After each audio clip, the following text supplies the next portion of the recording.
Class 9 बेटा हम लोगों ने कल ग्राफिकल मेथड से 3 इक्वेशन ऑफ मोशन निकाला था। होपफुली ज्यादातर बच्चों की समझ में आ गया।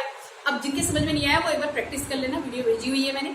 ओके, आज हम करेंगे न्यूमेरिकल, यानी कि हमारे पास कुछ इस तरह के डायग्राम होंगे जिसको हम बोलेंगे ग्राफ। ठीक है, हाँ ये ग्राफ ही है, अगर ग्राफ पे करते होते तो ठीक है। और इसको देखकर आपने न्यूमेरिकल को सॉल्व करना है। ठीक है, देखो ये मैंने बहुत अच्छे से समझाया हुआ है। V और T के बीच में ग्राफ है तो उसपे जो स्लोप होता है, स्लोप क्या जो हॉरिजॉन्टल के साथ एंगल बनाता है वो अच्छा से ये ऐसे बताया हुआ है ना। V और T के बीच में ग्राफ हो, यानी कि T कहाँ होगा एक्स एक्सिस पर, V कहाँ पे होगा यहाँ पे, यानी वेलोसिटी को हमने y एक्सिस पे रखा।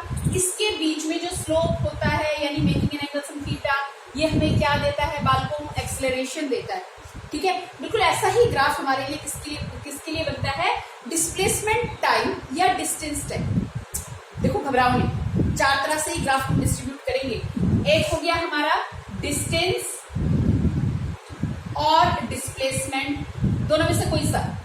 ठीक है, और टाइम, डिस्प्लेसमेंट डिस्टेंस और टाइम के बीच में ग्राफ। ठीक है, दूसरा ग्राफ हमारा होगा स्पीड या वेलोसिटी। बहुत धीरे धीरे समझा रही हूँ ताकि आप लोगों को समझ में आ जाए। स्पीड या वेलोसिटी और टाइम के बीच में ग्राफ, बात समझ में आ रही। तो ये ना देखने को तो 4 ग्राफ लगते हैं, लेकिन भैया एक में डायरेक्शन और एक में बगैर डायरेक्शन, समझ में आ रहा है। तो इसलिए हम इसको ना 2 में ही समेटेंगे, 2 में ही समेटने की कोशिश करेंगे। थोड़ा सा फर्क आता है, जहाँ पे आएगा मैं आपको बता दूँ। ओके, तो अगर हमारे पास डिस्प्लेसमेंट टाइम के बीच में ग्राफ है तो वो आपको क्या देगा, वेलोसिटी। सुनो ना, velocity is equal to displacement upon time. Displacement upon time होता है ना, हाँ। तो अगर मेरे पास इसके बीच में ग्राफ है, डिस्प्लेसमेंट और टाइम के बीच में ग्राफ है, तो वो क्या देगा, स्पीड को देगा। उल्टा बोलो, अगर वेलोसिटी और टाइम के बीच में ग्राफ है तो ग्राफ के अंदर का एरिया क्या देगा, distance covered by the body. कुछ बात समझ में आ रही है, थोड़ी बहुत आ रही है, नहीं आ रही तो अब समझा देते हैं। आओ तो मिटाओ इसको और देखो हमारे पास क्वेश्चन दिया हुआ है, बहुत बढ़िया वाला क्वेश्चन दिया, बढ़िया। देखो the following distance time graph, ये डिस्टेंस और टाइम के बीच में ग्राफ है। घबराओ नहीं, अगर मैंने यहाँ पोजीशन लिखा है तो पेपर में ऐसा भी आ सकता है। ठीक है, पोजीशन यानी कि वो आपको डिस्टेंस के बारे में ही बता रहा होगा। Okay, distance time graph shows the position of a body at different time. अलग अलग टाइम पे हमें बॉडी की पोजीशन को बता रहा है ना। Okay, calculate the velocity of the position. आपको वेलोसिटी निकालनी है। क्या निकालनी है, वेलोसिटी। पोजीशन टाइम यानी आपका डिस्प्लेसमेंट टाइम या डिस्टेंस टाइम के बीच में आपको ग्राफ दिया हुआ है और आपको वेलोसिटी बतानी है। ठीक है, आओ करते हैं। देखो वेलोसिटी पहला पॉइंट कर रहे हैं। वेलोसिटी कहां से कहां तक, ए से बी। ए से बी क्या देगा, पोजीशन टाइम अगर है तो ये स्लोप क्या देगा, v, और v और t है तो ये स्लोप क्या देगा, a, एक्सेलरेशन। ओके, तो a से b। ठीक है, अच्छा a से b, b क्या हुआ, जब मैं a से b जा रही हूं तो b मेरा फाइनल पॉइंट है और a मेरा क्या है, इनिशियल पॉइंट है ना। a मेरे पास क्या है, इनिशियल पॉइंट है। तो हम इसको ऐसे लिख सकते हैं ना, हम क्या लिखते हैं, डिस्प्लेसमेंट अपॉन टाइम या डिस्टेंस अपॉन टाइम। तो तुम यहाँ पे लिखो final position minus initial position. मैं इसलिए बोल रही हूँ क्योंकि ना बाद में जाकर तुम डॉक्यूमेंट में पता नहीं क्या समझ में ही नहीं आया। फिर क्या लिखो, final time minus initial time. सुनो सुनो सुनो, ऐसे करोगे तो ज्यादा आसान पड़ेगा। डायरेक्ट लोगे ना फिर कहोगे नेगेटिव कहां से आ गया, नहीं आ रहा समझ में जी। ठीक है, ऐसे करके चलो, जब न्यूमेरिकल निकालोगे तो ऐसे करके चलो। फाइनल पोजीशन में से इनिशियल पोजीशन माइनस करो, डिस्प्लेसमेंट आ जाएगा। फाइनल टाइम में से इनिशियल टाइम माइनस करो।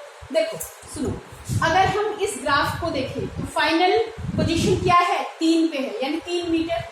ठीक है, माइनस की जगह माइनस। इनिशियल पोजीशन क्या है, इनिशियल पोजीशन भैया ये 0 से स्टार्ट है। y एक्सिस वाला कहां से स्टार्ट है, 0, जबकि x वाला कहां से स्टार्ट किया है, मैंने 2। समझ लो बात को, यहाँ पे मैंने 0 से स्टार्ट नहीं किया। x एक्सिस कहां से स्टार्ट किया है, 2 सेकंड से स्टार्ट किया है। ठीक है, तो यहाँ पे आया, ये हुआ 3, लेकिन इनिशियल पोजीशन क्या थी, 0 पे थी। फाइनल टाइम कितना है, 5 सेकेंड। तो उधर मीटर लगा दो ना, क्या परेशानी है। और इधर क्या है, माइनस क्या है, इसमें बोलो बात कुछ समझ में आ रही है। 3 माइनस 0 कितना हुआ, 3। 5 माइनस 2 कितना हुआ, 3 मीटर सेकेंड। ओके कितना आया 1 मीटर पर सेकेंड। एस लगा दो, सिर्फ उससे काम चल जाएगा।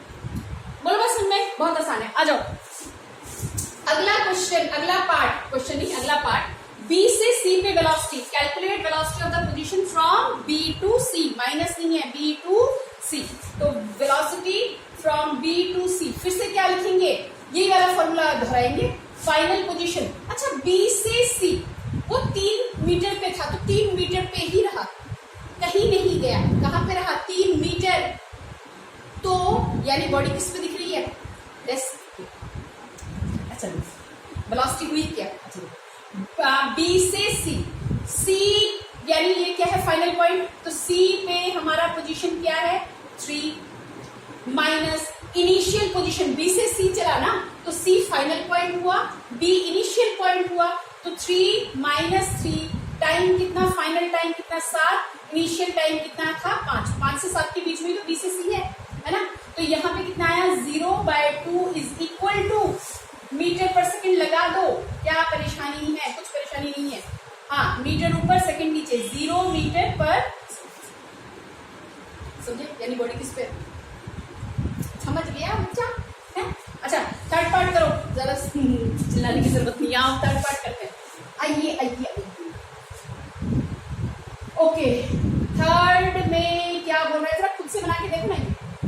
कहां से, C से D, C से D, बताओ बताओ बताओ, जोर से चिल्लाओ ताकि मुझे सुनाई दे।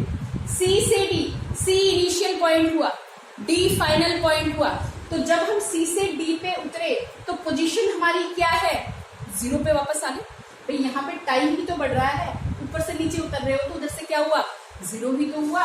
तो यहाँ पे फाइनल पोजीशन है 0 और इनिशियली हम कहाँ से उतर रहे थे, कहाँ से, 3 से, -3 अपॉन फाइनल टाइम कितना है बच्चों 10, इनिशियल टाइम कितना है 7। तो बालक ये V from C to D कितना हो जाएगा -3 अपॉन 3 -1 मीटर पर सेकेंड, नेगेटिव में। क्या समझे, ठीक है ठीक है। इस तरह के और क्वेश्चंस बता दूंगी, इसको अच्छे से प्रिपेयर करो, कोई भी डाउट हो प्लीज उसको पूछ लो, ठीक है। हमने यहाँ पे डिस्प्लेसमेंट टाइम का ग्राफ लिया है, तो पोजीशन सुन के घबरा मत जाना, ठीक है। वेलोसिटी टाइम का होता तो स्लोप क्या देता, एक्सीलरेशन। पोजीशन टाइम का है तो स्लोप क्या देगा, बाय।